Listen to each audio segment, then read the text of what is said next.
ఈరోజు మనందరము కూడా గురుభక్తిలో ఎంతో ఆనందాన్ని, ఉత్తేజాన్ని, అద్భుతమైనటువంటి తృప్తిని అనుభవిస్తూ ఉన్నాం. ఇక్కడ మనందరం గుర్తుపెట్టుకోవాల్సింది ఏంటంటే, శ్రీ సాయిబాబాతో సమాగమనం, వారితో కలిసి నడవడం, కలిసి జీవించడం అనేటువంటిది చాలా అద్భుతమైనటువంటి విషయం. ఒక్క విషయాన్ని మనం అర్థం చేసుకుంటే బాబాతో మన ప్రయాణం ఏమిటి, మనం ఎలా ఉండాలి అనేటువంటిది అర్థమవుతుంది. నది ఒక్కసారి సాగరంలో కలిసిన తర్వాత నేను నది అనేటువంటి విషయాన్ని ఆ నది మర్చిపోతుంది.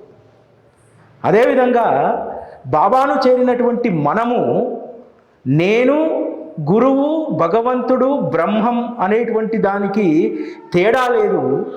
నేను సద్గురువును ఆశ్రయించానంటే ఇక నేను వారిలో లీనమైపోయాను, ఇక నేను వారితోనే నేను ఉంటున్నాను, నాకు వారికి భేదం లేదనేటువంటి అభేద స్థితికి రావడమే అసలైనటువంటి గురుభక్తి.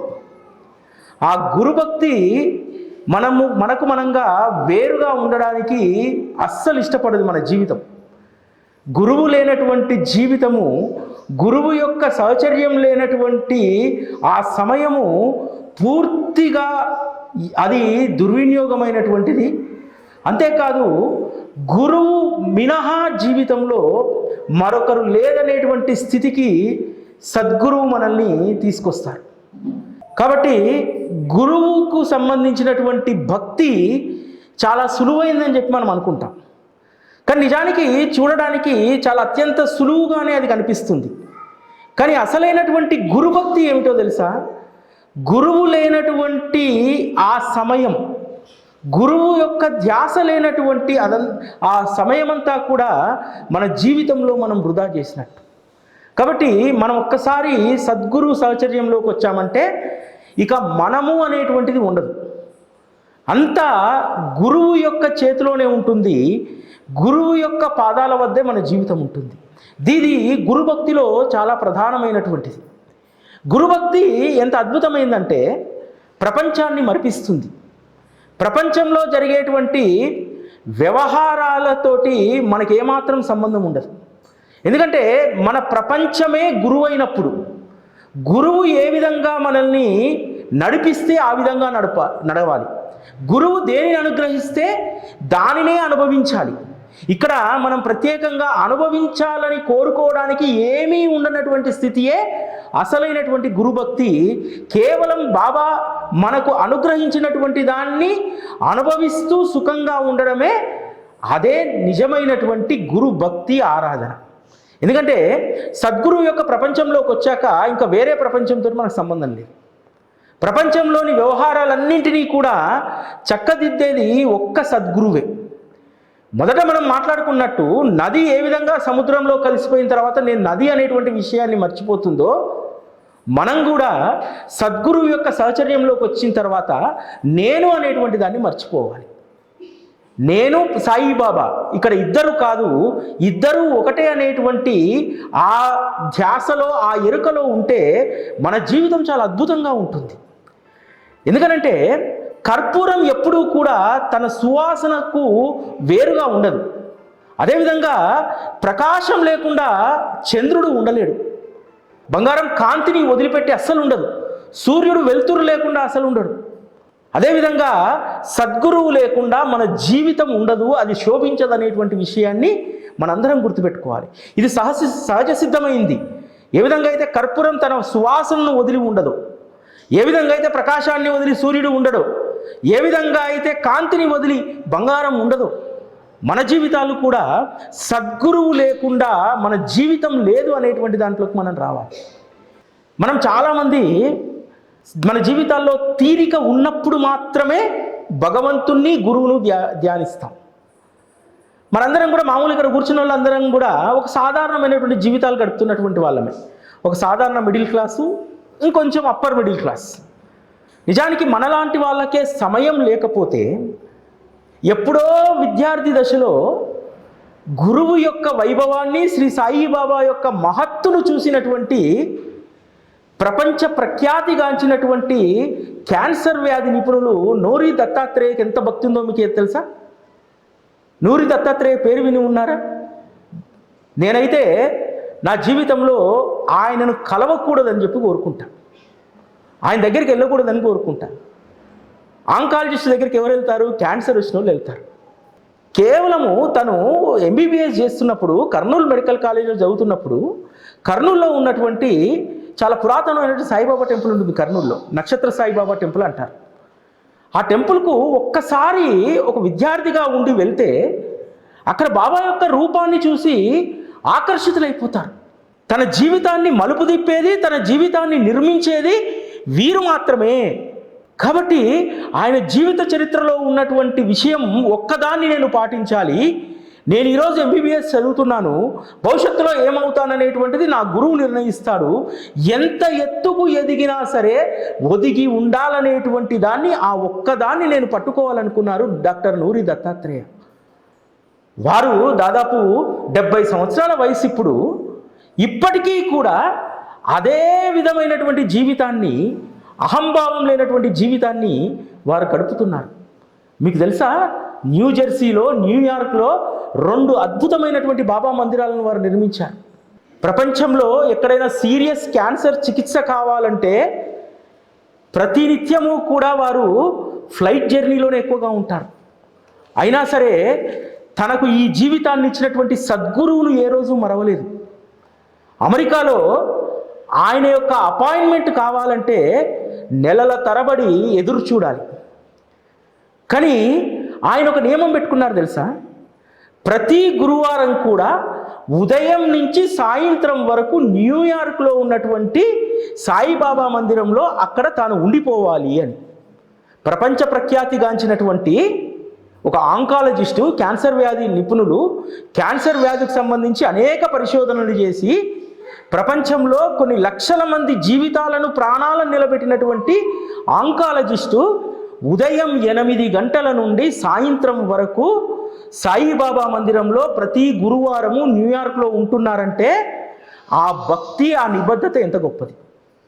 మనం ఎప్పుడు పక్క వాళ్ళతో పోల్చుకుంటాం కదా, సద్గురువు విషయంలో ఈ విధంగా ఉన్నటువంటి వారితో మనం పోల్చుకోవాలి. అరే, ప్రపంచ ప్రఖ్యాతిగాంచినటువంటి ఆయన ఒక రోజంతా కూడా బాబా సేవలో ఉంటాడట, మొబైల్ వాడడట, ఎవరితో ఏమీ మాట్లాడట. అటువంటి ఆయన ముందు మనం ఎంత? ఈ పోలిక మనకు చాలా ప్రధానమైనటువంటిది. ఇంకో విషయం ఏమిటంటే, ఆయన అపాయింట్మెంట్ కోసము ఎవరికైనా దొరకలేదనుకోండి అపాయింట్మెంట్, ఏం చేస్తారట? ఫస్ట్ ఒక 4 సంవత్సరాల క్రితము ఆయన గుళ్ళో ఉంటున్నారన్న విషయం తెలియగానే అపాయింట్మెంట్ దొరకనటువంటి రోగులందరూ న్యూయార్క్ సాయిబాబా గుడికి రావడం మొదలుపెట్టారు. ఫస్ట్ వారం 1, 2, 3 వచ్చేవాళ్ళట. ఈరోజు ఏం చేస్తున్నారు? ఎవరికైతే అపాయింట్మెంట్ దొరకలేదో వారందరూ కూడా న్యూయార్క్ సాయిబాబా గుడికి గురువారం వచ్చేస్తున్నారు ఆయన చూడడానికి. అయినా సరే ఆయన మోములో చిరునవ్వు చెదరలేదు. వచ్చినటువంటి వారందరినీ కూడా పలకరిస్తూ, వారి యొక్క రిపోర్ట్స్ను చూస్తూ, రకరకాల హాస్పిటల్లకు సిఫార్సు చేస్తూ అక్కడ కూడా సేవ చేస్తున్నారు. మామూలుగా మనలాంటి వాళ్ళకి ఏమనిపిస్తుంది? అరే, ఒక్కరోజు బాబాతో గడుపుదామనంటే ఈ సంత ఏంది, ఈ మంది ఏమిది, మళ్ళీ ఇక్కడికే అదే తగలబడ్డారు. వారంలో 7 రోజులు నేను హాస్పిటల్లోనే మగ్గుతున్నాను, ఇక్కడికి కూడా మళ్ళీ రోగులు రావడం ఏంది అని ఖచ్చితంగా మనం అనుకుంటాం. కానీ వారు అలా అనుకోలే. ఇక్కడ కూడా నా యొక్క ధర్మాన్ని, నా సేవను చేయమని చెప్పి నా గురువు వారిని ఇక్కడికి రప్పించుకుంటున్నారు అనుకున్నారు. అంటే ఎంత గొప్పగా గురుభక్తిని తన హృదయంలో నాటుకోగలిగారు. ఆ విధంగా మనం గురుభక్తిని నాటుకోగలుగుతామా? నేను ఏ హేమాడ్ పంత్ గురించో, ఏ కాకాసాహెబ్ దీక్షిత్ గురించో చెప్తే ఆ రోజు భక్తుల్లే వాళ్ళందరికీ ఆ రోజు వెసులుబాటు అయింది. ఈరోజు ఈ యాంత్రిక యుగంలో, ఇంత హడావుడి జీవితంలో మనకు సాధ్యమవుతుందా అని చెప్పి మనం అనుకుంటాం కదా. మరి అమెరికాలో సాధ్యమవుతుందే? ప్రపంచ ప్రఖ్యాతిగాంచినటువంటి డాక్టర్ నూరి దత్తాత్రేయునికి మనకెందుకు కావట్లేదు? మనం ఎందుకు 1 గంట సవ్యంగా సద్గురు యొక్క ధ్యాసలో ఉండలేకపోతున్నాం? మన మనస్సును బట్టి, మన ఆలోచనను బట్టే మన భక్తి ఉంటుంది తప్ప భక్తి అనేటువంటిది ఒక ప్రత్యేకమైనటువంటి రూపంలో ఉండదు. ఇటీవల కాలంలో వారొక ఇంటర్వ్యూలో ఒక అద్భుతమైనటువంటి మాట చెప్పారు. మీరు 2 సాయిబాబా గుళ్ళను కట్టించారు, ప్రపంచ ప్రఖ్యాతిగాంచినటువంటి వైద్య నిపుణులు, మీకు శాస్త్ర పరిజ్ఞానం తప్ప మీరు ఇటువంటి నమ్మకాల్లో ఉండకూడదు.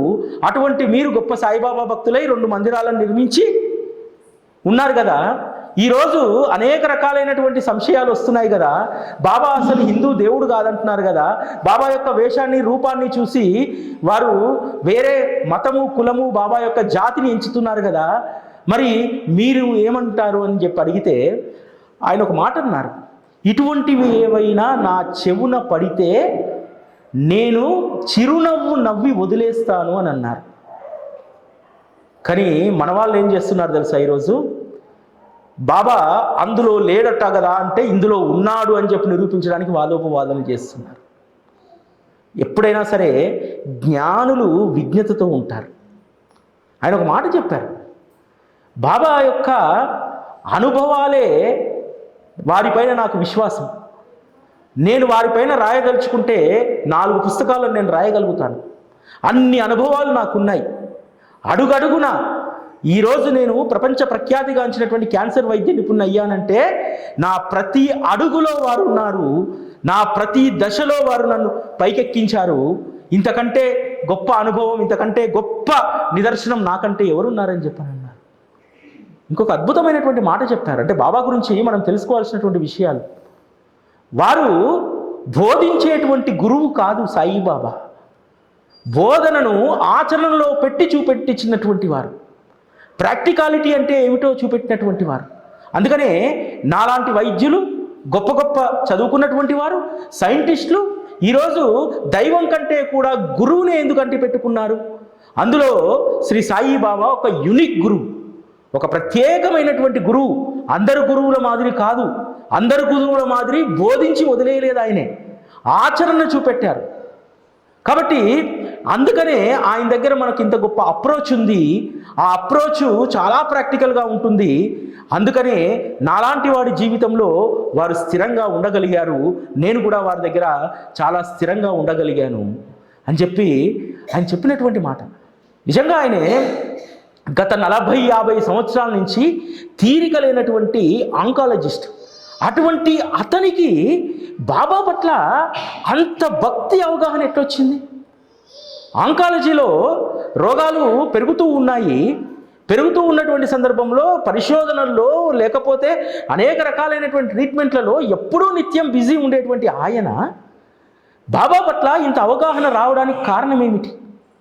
ఒకటే ఒకటి కారణము, నా జీవితంలో వారు తప్ప లేదు. నేను వేసేటువంటి ప్రతి అడుగులో, ఎదిగేటువంటి ప్రతి స్థాయిలో ఆయన్నే ఉన్నారనేటువంటి ఒక బలమైనటువంటి విశ్వాసం. దానినే బాబా మనందరినీ కూడా ఆచరించమన్నారు. మనం ఇంతకుముందు మాట్లాడుకున్నట్టు బాబా మనము వేరు కాదనేటువంటి దృక్పథంతో ఆ దైత్వభావాన్ని ఎప్పుడైతే మనం పోగొట్టుకుంటామో ఖచ్చితంగా బాబా పట్ల అచంచలమైనటువంటి విశ్వాసం మనకు కలుగుతుంది. కలిగి నోరి దత్తాత్రేయుడు గారి మాదిరిగా మనం కూడా నేను నా గురువు వేరు కాదు, ప్రతి విజయంలో ప్రతి అడుగులో బాబా ఉన్నారు అనేటువంటి విషయాన్ని మనం బలంగా చెప్పగలుగుతాం.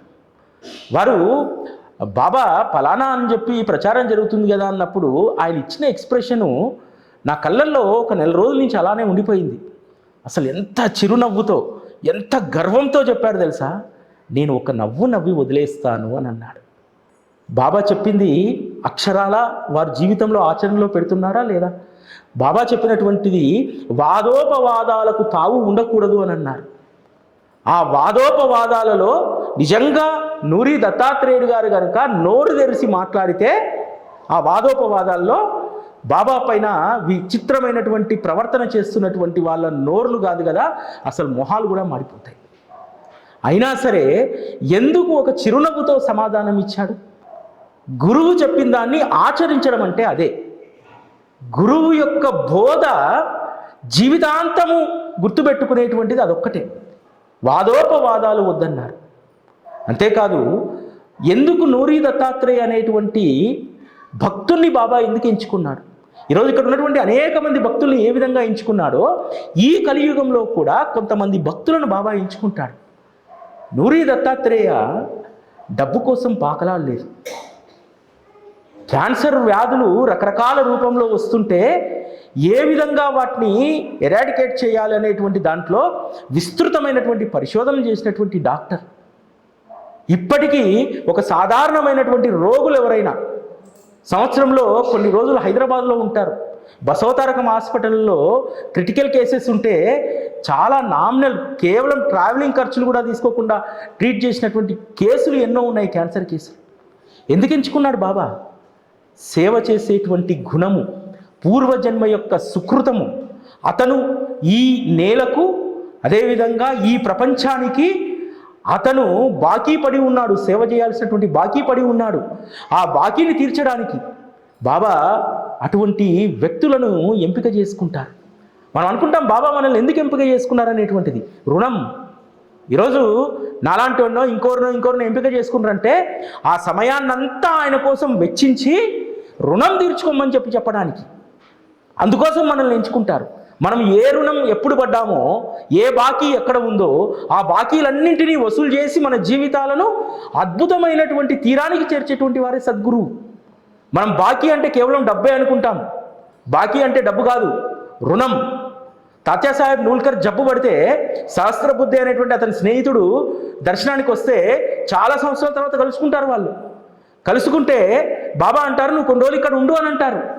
అంటే ఎందుకు ఉండాలి అంటే, నువ్వు తాత్యాసాహెబ్కు సేవ చేయాలి అని అంటారు. తాత్యాసాహెబ్ బాగానే ఉంది కదా, నేను సేవ చేసేది ఏంది అనుకుంటాడు. తర్వాత ఇంకో రోజు వెళ్ళి బాబా అడుగుతారు. బాబాని అడిగితే నిరాకరిస్తే శ్యామాతో అడిగిస్తే శ్యామాతో అంటారు బాబా, వీడు మన మసీదు ముందు కుక్కలా పడి ఉండాలి అని అంటారు. ఆ తర్వాత రోజు తాత్యాసాహెబ్ నూల్కర్కు జబ్బు చేస్తుంది. బిడ్డలు లేరు దగ్గర, భార్య లేదు దగ్గర, షిరిడీలో ఉంటూ ఉన్నాడు. అటువంటి తాత్యాసాహెబ్ నూల్కర్ మంచాన పడితే భార్యా బిడ్డలు వచ్చేంత వరకు ఆ దత్తాత్రేయ సహస్రబుద్ధి అనేటువంటి ఆ వ్యక్తి సేవ చేశాడు. ఎందుకు ఉంచాడు బాబా? రుణం. ఏ జన్మలోనో తాత్యాసాహెబ్ నూల్కర్కు ఆ సహస్రబుద్ధే రుణపడి ఉన్నాడు.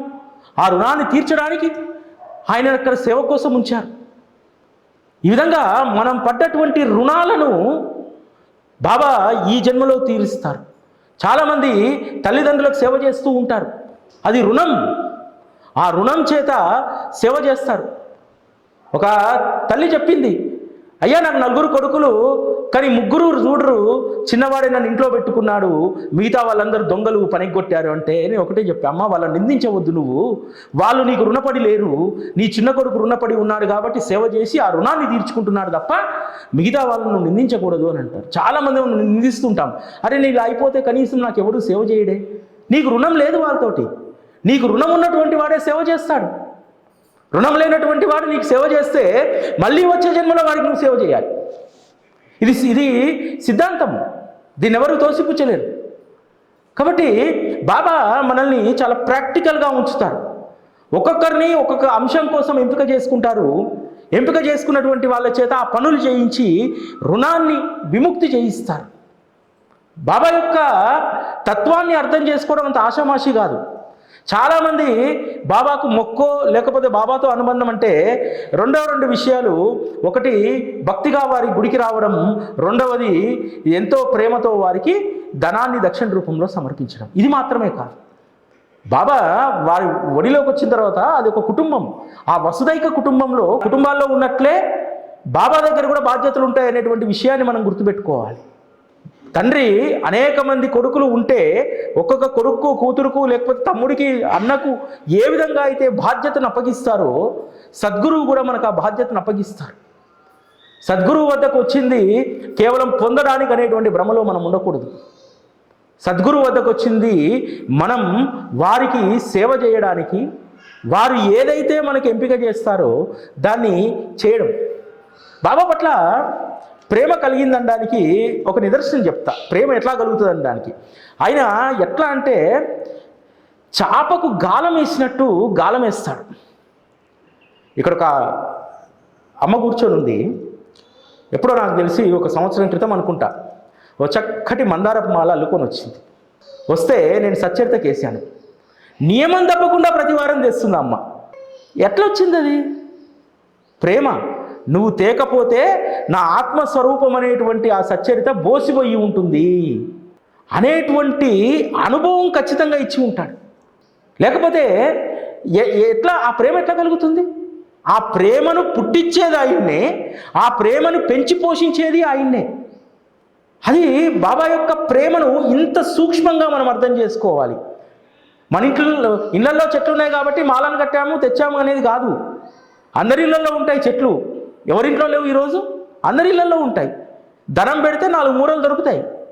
కానీ ఆయన కోసమే నేను అల్లాలి, అల్లేటువంటి ప్రతి ముడిలో నా ప్రేమ ఉండాలి అనేటువంటి గొప్ప స్వభావం ఎలా కలుగుతుంది? అది ఆయన ఇచ్చినటువంటిది కదా.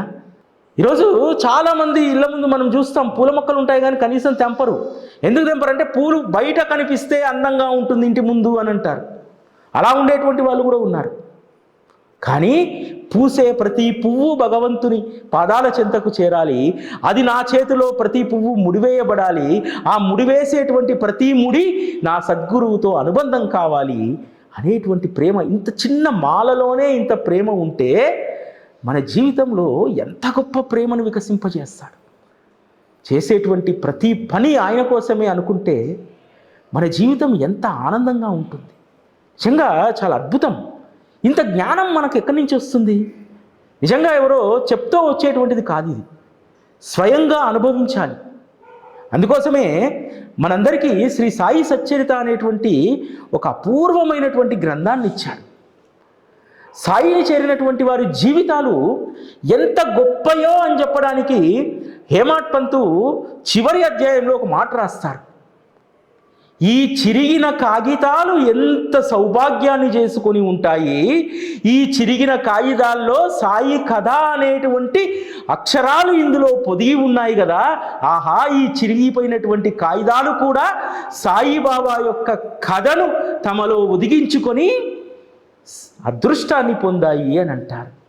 అంటే ఒక్క కాగితాలు చిత్తు కాగితాల్లోనే బాబా యొక్క చరిత్రను టూకీగా రాసుకునేటువంటి వారు హేమాడ్ పంతు. అందుకనే ఆ మాట రాశాడు, చిరిగిన కాగితాలకే ఇంత అదృష్టాన్ని ఇచ్చాడే, ఆయన ఆశ్రయించినటువంటి జీవితాలకు ఎంత గొప్ప సౌభాగ్యాన్ని, ఎంత గొప్ప అదృష్టాన్ని ఇస్తాడు. కాబట్టి సాయిబాబా భక్తి మార్గం అనేటువంటిది ఆషామాషి వ్యవహారం కాదు. ఇట్ ఈజ్ ఏ టైంపాస్ వ్యవహారం కూడా కాదు. Complete serious. ఇది చాలా సీరియస్ విషయాలు.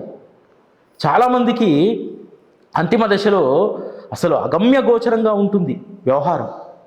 కానీ ఎవరైతే నిత్యం సాయి సచ్చరితను పారాయణ చేస్తారో, బాబా గురించి నిత్యము ఆలోచిస్తూ ఉంటారో, వారి ధ్యాసలోనే ఉంటారో, వారికి అంత్యదశలో ఇబ్బంది ఉండదట.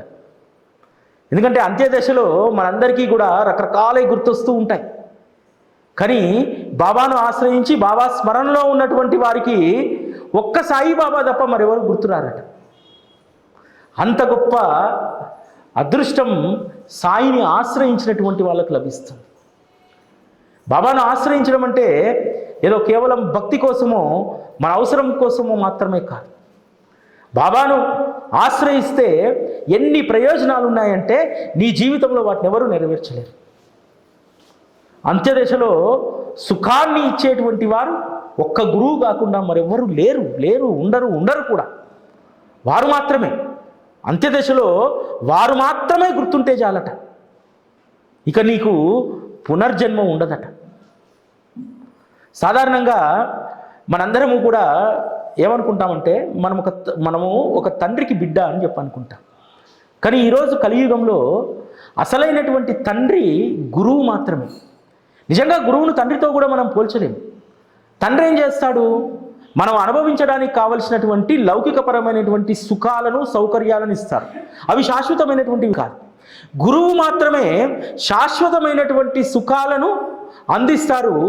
తండ్రి కేవలం ఈ లోకంలో కావలసినటువంటి సుఖాలను అందిస్తారు. గురువు పరలోకంలో మనం అనుభవించాల్సినటువంటి సుఖాలను కూడా అందజేస్తారు. అది గురువు యొక్క గొప్పతనం. అంతేకాదు తండ్రి ఏం చెప్తాడంటే, పైస ఇచ్చి అరే భద్రం బిడ్డ, భద్రం ప్రతి పైసా, భద్రం ప్రతి పైసా జాగ్రత్త అని చెప్తాడు. సద్గురు ఏం చెప్తాడో తెలుసా? నీకు అద్భుతమైనటువంటి జ్ఞానాన్ని ఇచ్చి, అద్భుతమైనటువంటి బోధను నీలో ఇమడింపజేసి, బిడ్డ దీన్ని పంచు బిడ్డ, ఇదే అసలైనటువంటి ఐశ్వర్యం అని చెప్తాడు. కన్న తండ్రి ఏమో సొమ్ము జాగ్రత్త అని చెప్తాడు. గురువేమో నీకిచ్చినటువంటి జ్ఞానాన్ని, నీకిచ్చినటువంటి అవగాహనను పంచు పంచు పంచు అని అంటాడు. ఎంత తేడా ఉందో చూడండి. దాచిపెట్టుకుంటే దేన్ని కూడబెట్టుకొని వెళ్ళిపోలేము. కానీ ఆయన చెప్పినటువంటి మార్గంలో జీవిస్తూ నలుగురికి ఆదర్శంగా మారితే నలుగురి జీవితాలు బాగుపడతాయి, కుటుంబాలు బాగుపడతాయి, వ్యక్తులు వారి యొక్క వ్యక్తిత్వం వికసిస్తుంది. అది సద్గురువు ఇచ్చేటువంటి అసలైనటువంటి జ్ఞానం, అసలైనటువంటి సంపద, అసలైనటువంటి ఆస్తి. తండ్రి ఇచ్చేటువంటి ఆస్తి ఒక రోజుకు తరిగిపోతుంది. సద్గురువు ఇచ్చేటువంటి ఆస్తి మనకే కాదు, మన పిల్లలకు కూడా పంచి వెళ్ళడానికి, అదేవిధంగా వారు ఇచ్చినటువంటి అద్భుతమైనటువంటి జ్ఞానాన్ని తీసుకొని వెళ్ళవచ్చు. తీసుకొని వెళ్ళేటువంటిది గురువు యొక్క మధుర స్మృతులే తప్ప ఈ ప్రపంచంలో నువ్వు కూడగట్టుకున్నటువంటిది దేనిని తీసుకుపోలేవు. అది మాత్రమే నీ జీవితానికి గొప్ప వరం అని చెప్పి మనం భావించాలి. అంతేకాదు ఇంకొక విషయం ఏమిటంటే, గురువును ఆశ్రయించిన తర్వాత కూడా కష్టాలు వస్తూ ఉంటాయి. దీన్ని మనం ఏమనుకుంటాం? కష్టాలు అనుకుంటాం. ఆ కష్టాలు ఎందుకు వస్తాయి? మనం తప్పు చేస్తే వస్తాయి. బడెగొట్టి బజార్లో ఆడుకుంటుంటే తండ్రి కొడతాడు. తండ్రి కొడితే తండ్రి పైన కొంతమందికి ప్రేమ కలగవచ్చు, కొంతమందికి కక్ష కలగవచ్చు. అదేవిధంగా గురువు యొక్క ఆశ్రయం అనేటువంటి ఈ ప్రపంచానికి వచ్చిన తర్వాత గురువు చెప్పినట్టు మనం వ్యవహరించకపోతే గురువు కూడా కొడతాడు. తెలుసా ఎలా కొడతాడు గురువు? తండ్రి అంటే ఈపు మీద దెబ్బేస్తాడు. గురువు ఎలా కొడతాడో తెలుసా?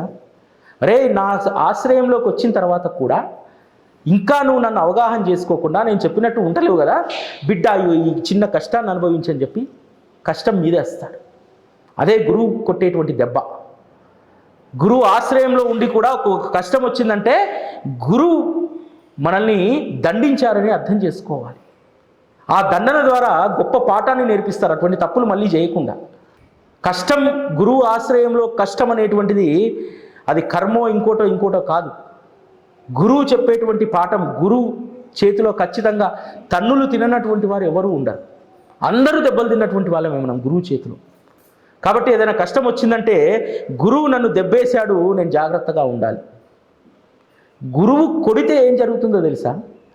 గురువు చేతిలో ఎవరైతే దెబ్బలు తింటారో వారు జన్మరాహిత్యులు అవుతారట. అంటే గురువు సహచర్యంలో మనం కష్టాన్ని ఎదుర్కొని అనుభవించి దాంట్లోంచి బయటపడ్డామనుకోండి, నిజంగా మనకంటే గొప్ప అదృష్టవంతులు ధన్యులు ఉండరట. ఎందుకంటే గురువుని ఆశ్రయించిన తర్వాత మనందరం ఏమనుకుంటాం? మనందరము లాడ్ చేస్తారు ఆయన మనల్ని అనుకుంటాం.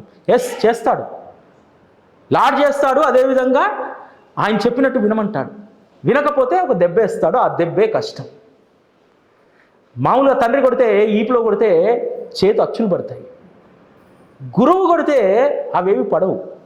కొట్టేదేదో శుతిమెత్తగానే కొడతాడు. ఆ కొట్టినటువంటి దాన్ని తెలియజేస్తాడు, అరే నువ్వు ఈ తప్పు చేసావు కాబట్టి ఈ కష్టం రా, ఈ దెబ్బని నీ పైన వేసాను కాబట్టి జాగ్రత్తగా ఉండు అని చెప్పి మళ్ళీ ఆయన్నే చెప్తాడు. చెప్పి అందులో నుంచి ఆయన్నే మళ్ళీ బయటపడేస్తారు. కాబట్టి గురువు చేతిలో తన్నులు తినడం అనేటువంటిది అది కూడా అదృష్టంగా భావించాలి. ఎందుకంటే ఈ కలియుగంలో తప్పులు చేయనటువంటి వారు లేరు, కష్టాలు పడనటువంటి వారు లేరు. కాబట్టి కష్టాలు చేస్తాం. ఆ కష్టాలు చేసేటప్పుడు గురువు ఒక దెబ్బేస్తాడు, కొద్ది రోజుల పాటు నీకు పరీక్ష పెడతాడు, మళ్ళీ ఒక మంచి జీవితాన్ని మళ్ళీ ఇస్తాడు. మరొకసారి మంచి జీవితం వచ్చిన తర్వాత ఒళ్ళు దగ్గర పెట్టుకొని ఉండాలి. బజార్లో గోళీలాడితే తండ్రి కొడతారనేటువంటి స్పృహ ఏ విధంగా అయితే 10 ఏళ్లలో పిల్లవాడికి ఉంటుందో, ఆయన దగ్గరికి వచ్చిన తర్వాత మనం ఆయన చెప్పినట్టు కాకుండా మన ఇష్టం వచ్చినట్టు వ్యవహరిస్తే దెబ్బలు పడతాయనేటువంటి వ్యవహారాన్ని కూడా గుర్తుపెట్టుకోవాలి మనం. అది సద్గురువు యొక్క గొప్ప విశిష్టమైనటువంటి ఈ లక్షణాలు ఇవన్నీ కూడా. ఆయన కొట్టే దెబ్బ మనకు తెలియదు, కానీ కొన్ని రోజులు చాలా ఇబ్బంది పడాల్సి వస్తుంది. అటువంటి దెబ్బలు తినకుండా మనందరము కూడా ఆయనతో గొప్ప అనుబంధాన్ని మనము కొనసాగించాలి.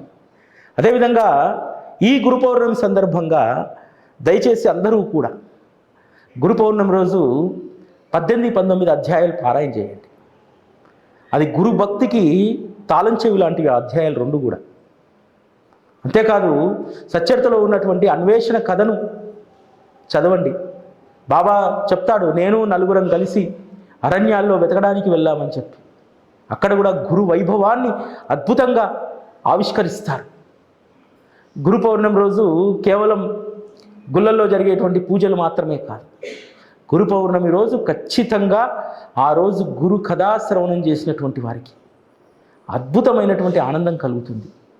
హేమాడ్ పంతు సచ్చరిత చివరి అధ్యాయంలో రాస్తారు, ఆ రోజు భక్తులందరి యొక్క మానసిక స్థితి ఎలా ఉండేదంటే, షిరిడీకి వచ్చారంటే కోపర్గావ్లో దిగాలి, గోదావరి నదిలో మునక వేయాలి, షిరిడీకి రావాలి, బాబా యొక్క చరిత్ర పారాయణ చేయాలి.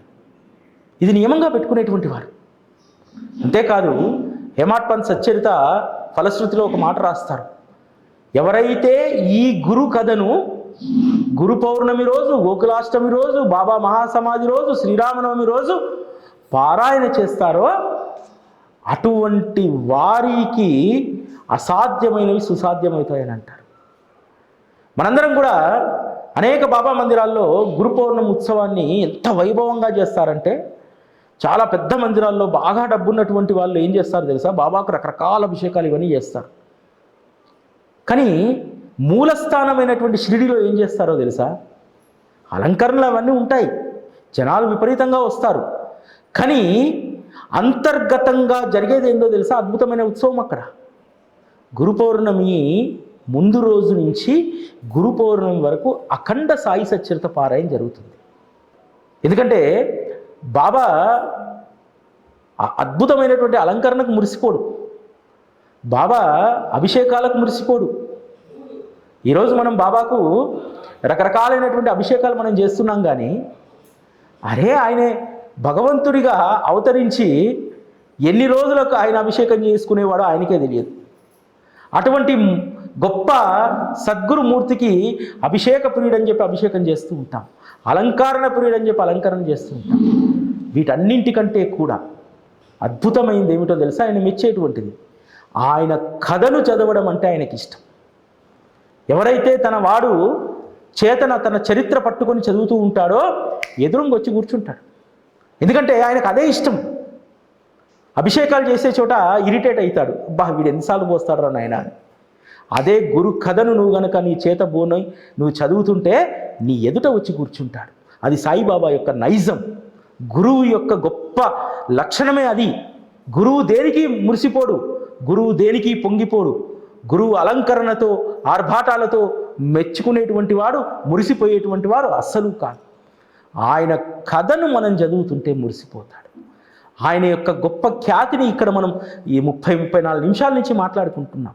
ఎంత మురిసిపోతుంటాడో లోపల, అంత మురిపం ఆయనకు. ఆయన కథను ఆయన వినడం అంటే ఎంతో సంతోషమట. అంతకు మించినటువంటి సంతోషం, ఆనందం ఆ సద్గురువుకు ఉండదట. కాబట్టి సద్గురువును ఆనందపరిచేటువంటి, సద్గురువును తృప్తిపరిచేటువంటి ఆయన కథాశ్రవణంతో మనందరము కూడా ఈ గురు పౌర్ణమికి తరిద్దాం, ఆ పారాయణలో, ఆ శ్రవణంలో తరిద్దాం.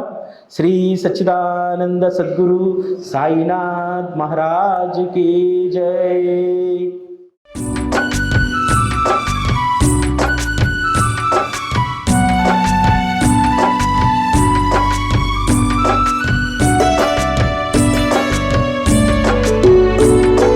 జ్ఞానహారతి జ్ఞాన జ్యోతుల హారతి, సాయి స్వరూపమా నీకు పూలహారతి, సచ్చరితం నీకు జ్ఞాన జ్యోతుల హారతి.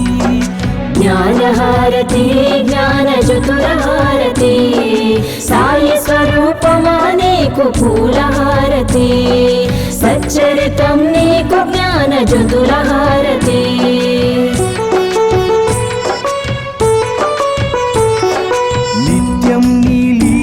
పఠనంలో మేముంటాము, నీ మధుర వచనాలతో మైమరచిపోతాము, నీ తోడుగా భక్తి ప్రేమలను పెంచుకున్నాము.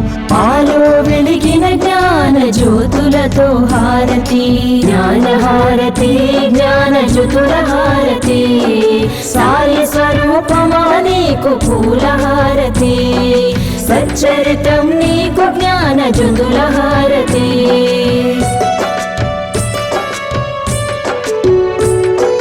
సాయి ఆత్మను నీలో నింపుకుంటివి, తనివి తీర సాయిని దర్శింపజేస్తివి.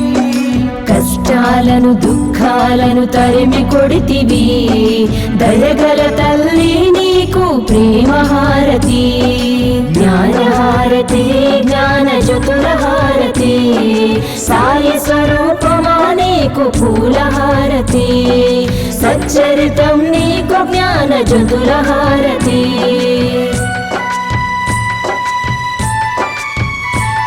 మా కర్మలన్నీ తొలగించి కరుణించినావమ్మ శాంతి సౌఖ్యాలను అందించినావమ్మ జీవన నావను దరి చేర్చిన నీకు కర్పూర హారతితో నీరాజనం జ్ఞానహారతి జ్ఞానజ్యోతులహారతి సాయి స్వరూపమా నీకు పూలహారతి సచ్చరితం నీకు జ్ఞానజ్యోతులహారతి జ్ఞానహారతి జ్ఞానజ్యోతులహారతి సాయి స్వరూపమా నీకు పూలహారతి సచ్చరితం నీకు జ్ఞానజ్యోతులహారతి సచ్చరితం నీకు జ్ఞానజ్యోతులహారతి సచ్చరితం నీకు జ్ఞానజ్యోతులహారతి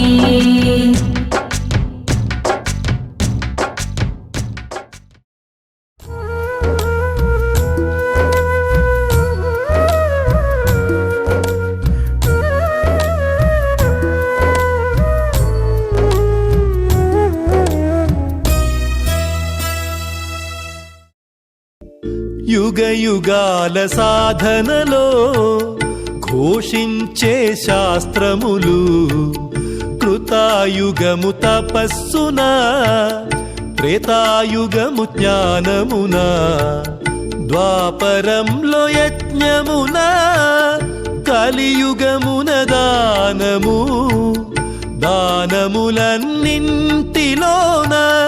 అన్నదానమే మిన్నని ఓ సద్గురు సాయి నా సర్వము నీవేలే ఓ సద్గురు సాయి నా సర్వము నీవేలే